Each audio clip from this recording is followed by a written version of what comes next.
Hello, Westford. The school committee voted on all-day kindergarten. The planning board provided an update on a request for meeting minutes. And Town Moderator Ellen Harde has announced she won't be seeking re-election in May. I'm Ira Keltz, and it's time for WestfordCAT News.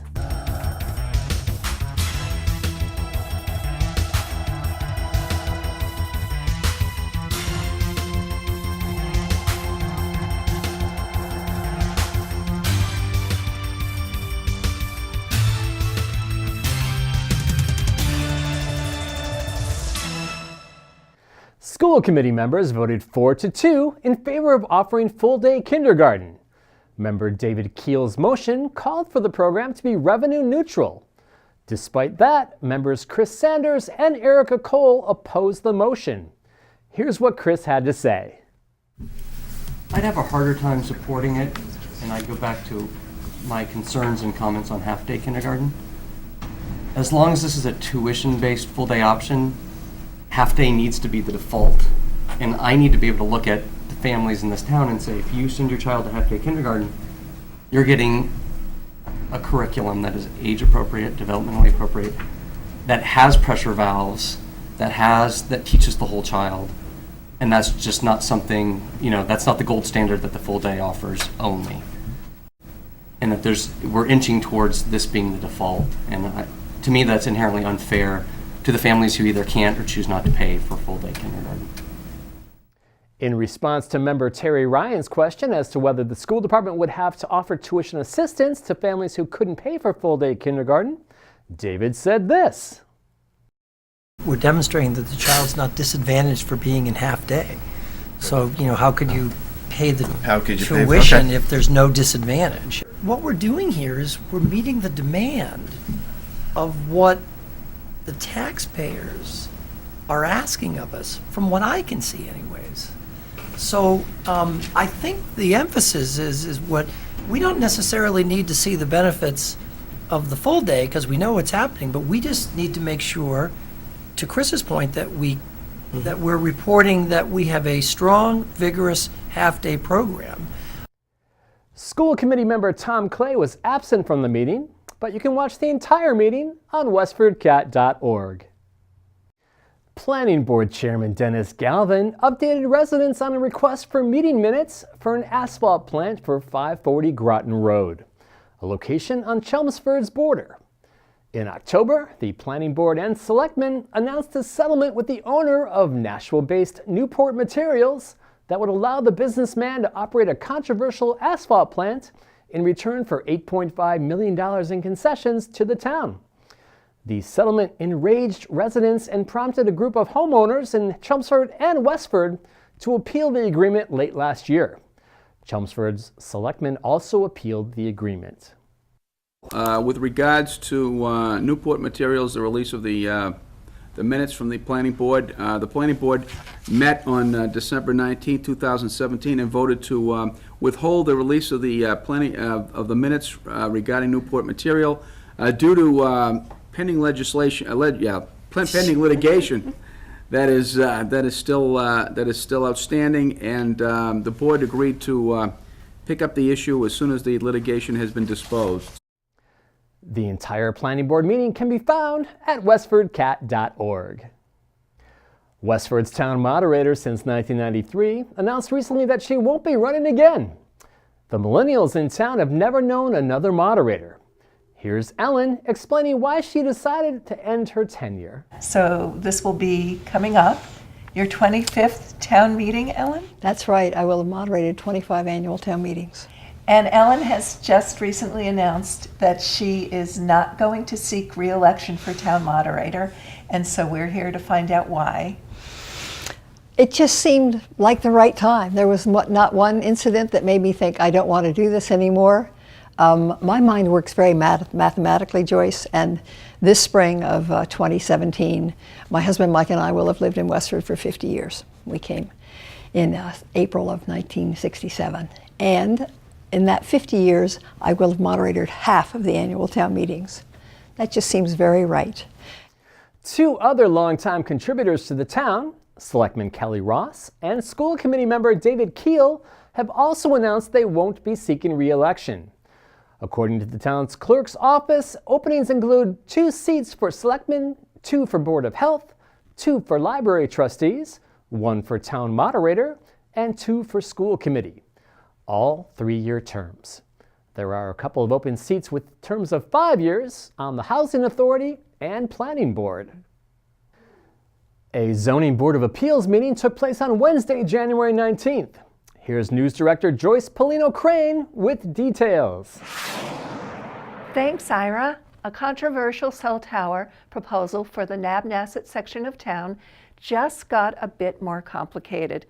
T-Mobile's push to place a 130-foot cell tower at the site of the Fletcher Social and Athletic Club at 11 Brookside Road met with so much resistance from residential neighbors that the company's representatives suggested a second site behind the Willow's Restaurant at 75 Brookside Road.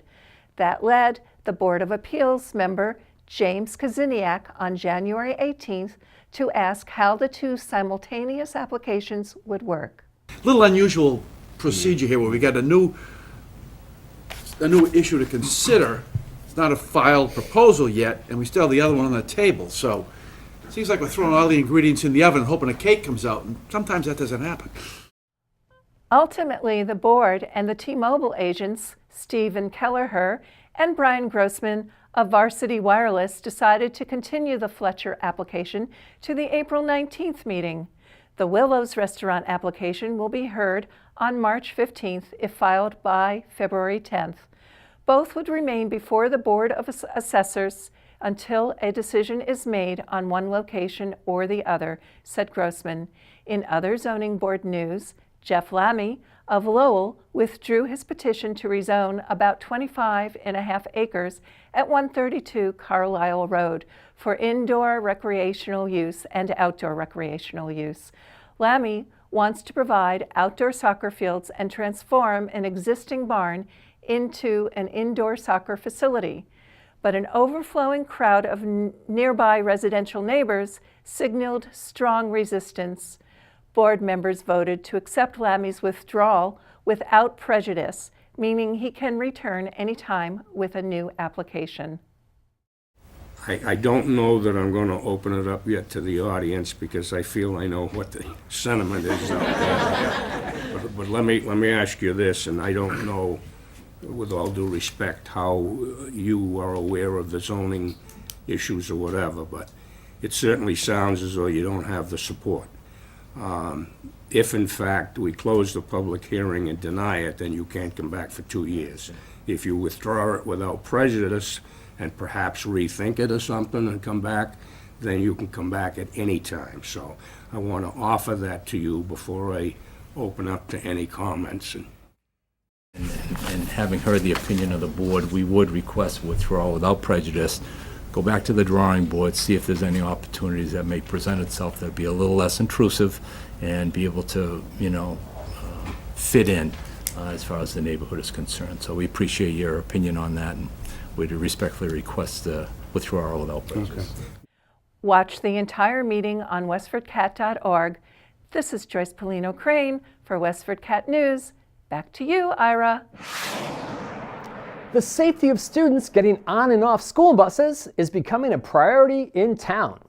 Superintendent Bill Olsen issued a statement on January 5th saying there are an increasing number of reports about vehicle drivers not stopping for school buses with red lights flashing and stop signs displayed. Olsen asked observers of such incidents to report the license plate number and a description of the vehicle to police. A special town meeting will take place at 7:30 p.m. on Monday, February 6th at the Abbott School. Resident Alyssa Nakashin-Holzberg filed a citizen's petition seeking to amend the town's legal affairs bylaw, which authorizes selectmen to settle or compromise, and I quote, any such claim, action, suit, or proceedings which does not involve more than $100,000. Subject to appropriation, therefore, they may settle any claim, action, suit, or other proceeding against the town. Nakashin-Holzberg wants to reduce the dollar amount to $20,000 and add language that will require town meeting voters to approve future settlements. She said her motive comes in part from the controversial settlement over the asphalt plant. However, Town Council Jonathan Silverstein said the legal affairs bylaw does not apply to the asphalt settlement. It remains to be seen what voters will decide. Stay tuned to WestfordCAT for coverage of the special town meeting. Here's Superintendent Bill Olsen with an update on school activities and an announcement of a special dean's retirement. Hi, this is Bill Olsen with another school system update. Recently, Jim Antonelli has submitted some information to me about the DECA, the Distributive Education Clubs of America organization at Westford Academy. We have one of the largest DECA organizations of any school system in the state and perhaps the country. Recently, there were 896, almost 900 students from 10 local school systems who competed. And I'm just going to read a little bit because I don't have the statistics committed to memory, but our Westford Academy students won 24 out of 28 first place awards. There were a possible 182 awards given out, and Westford Academy won 123 of those awards. 170 students from the Westford Academy DECA organization qualified to go on to regional competition in the state, and then they will continue on, if successful, to the national competition. So we congratulate them for an outstanding job. The Chris Foley School is sponsoring a Super Bowl, that's S-O-U-P-E-R. They are collecting cans of soup for the Westford Food Pantry, so if you would like, please drop off a donation of soup in cans to the Chris Foley School. It's with regret that I report to you the retirement of Mike Parent, who has been an outstanding teacher, dean, and coach at Westford Academy for many, many years. Mike is one of the finest individuals with whom I've ever worked in any school system, and we will deeply miss him beginning next year. But Mike has devoted his life to educating students, and he has done a superb job at it, and we will miss him greatly. I want to thank the school committee for approving our full-day kindergarten request at last night's school committee meeting. We proposed adding one more section of full-day kindergarten to expand that into each of the K-2 primary level schools, and the school committee did approve that, and so I'm very, very appreciative of that. Always enjoy these updates. This is Bill Olsen. Look forward to seeing you next time. The weather has been mild and wet lately. Here's Joe Seppi to tell you what next week will bring.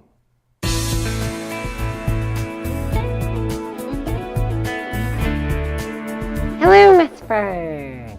This is Joe Seppi with the weather forecast for this weekend, the week of January 23rd. It looks like we'll have mild temperatures, but it'll be damp and cloudy, so you might want to keep your umbrella handy. Here's what's coming up. On Saturday, there will be clouds in the morning and then mainly sunny in the afternoon. The high will be 42 degrees and low around 29 degrees. On Sunday, you'll see clouds most of the day with the high of 39 and low of 32. On Monday, the damp cloud weather begins. It will be cloudy early with showers in the afternoon through the evening. The high will be 44 degrees and low 37 degrees. On Tuesday, it will be overcast with rain showers at times.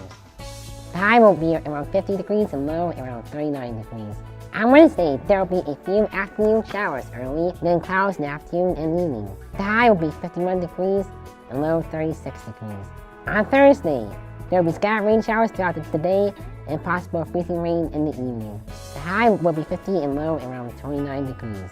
On Friday, we'll see rain and freezing rain early before it changes over to occasional rain showers in the afternoon and evening. The high will be 46 degrees and low around 29 degrees. That was the Western weather. Have a great week, everyone. Here's Rekha Sharma with this week's health tip. Hi everyone, I'm Rekha Sharma back with a new health tip for WestfordCAT News. Today I'm going to talk about mustard greens. Mustard greens helps to reduce vata and kapha dosha of the body.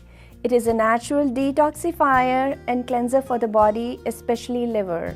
It promotes cardiovascular health as it is rich in folate. It is rich in dietary fibers and helps to reduce weight. It is helpful in maintaining good eye and bone health because of vitamin A and calcium. It is anti-cancerous and anti-inflammatory. Excessive consumption of mustard greens can lead to heartburn or increase in pitta. Avoid eating raw green, prefer steamed. So add some mustard green in your diet to get the benefits.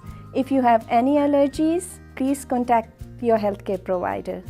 Bye for now. The Lowell Humane Society has many pets that can be adopted. This week, Patty Stalker introduces us to Lincoln, an 11-year-old Persian cat.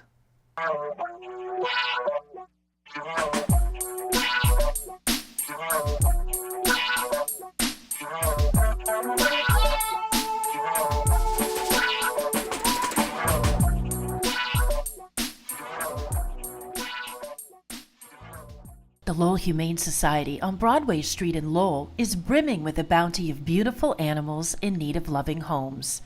I visited the shelter recently, and marketing and fundraising manager Crystal Arnott introduced me to Lincoln. All right, Mr. Fluffy Bottoms, you ready for your close-up? Come here. All right. So this is Lincoln. He is an 11-year-old Persian. And as you can see, he could stand for good brushing, but he is good for brushing. He lets you do it. He was surrendered to us just about a month ago because the family couldn't have their cats in the home anymore. He was surrendered with another cat. He does get along with other animals. That other cat was already adopted, but we held Lincoln back a little bit because we had to figure out some medical issues. We have found with some testing that he has low-grade kidney disease. So right now he's not on any medications or anything, but he does need to stay on a regular kidney diet of wet food. And he also has a bit of a heart arrhythmia. So again, right now the vets have determined he doesn't need medication, but it's definitely something, both things will need to be monitored over time, and it could, cause issues in the future.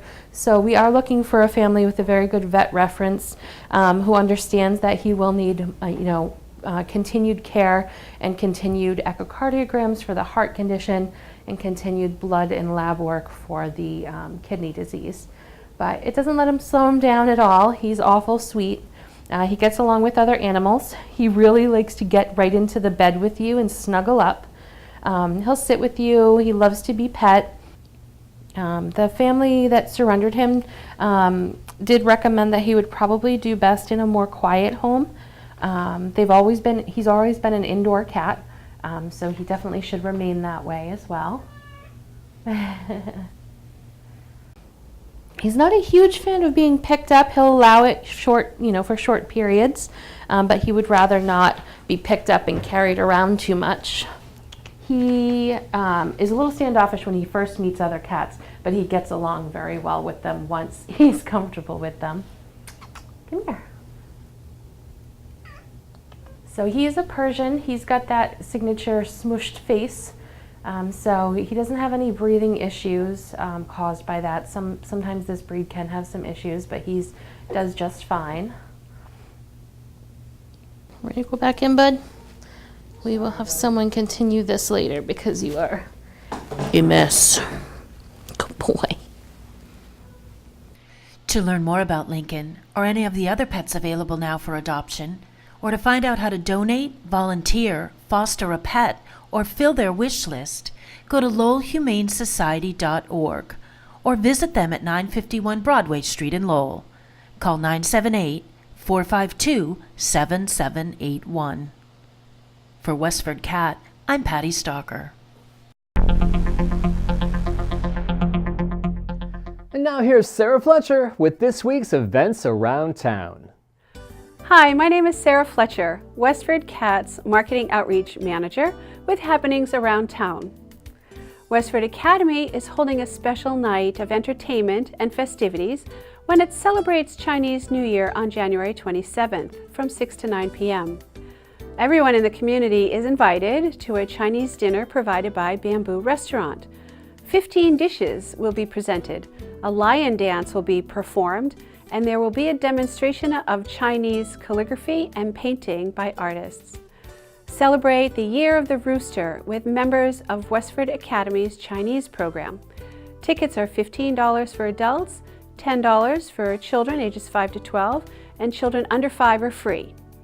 To reserve tickets, please email Mrs. Lee at xli@westfordk12.us. The Cameron Senior Center has begun its Trendy Thursday program. Enjoy a hot dog and treats on January 26th, the last Thursday of the month, beginning at 5 p.m. Then just sit back and enjoy a movie. Residents are asked to RSVP for their movie ticket by calling 978-692-5523. The event is free of charge. Trendy Thursday is open to anyone age 55 and over. Calling all singers. The Westford Chorus begins its spring semester on Tuesday, January 31st at 7:15 p.m. at the Parish Center for the Arts. The spring concert will be a celestial celebration, including popular songs like Blue Moon and Moon River, and other songs about the sun and the moon and the stars. Open rehearsals will be held on January 31st, February 7th and 14th, with no auditions required. Our spring concert will be held on May 6th and 7th. For more information, visit westfordchorus.org. You can also email info@westfordchorus.org or call 508-423-1680. If you would like us to announce your event, use our WestfordCAT bulletin board slide request form online. You can submit your program to westfordcat.org and look under Our Services. That's all for now. Back to you, Ira. And that's a wrap, Westford. We leave you today with photos by resident Tracy LeBlanc on exhibit at the Parish Center for the Arts.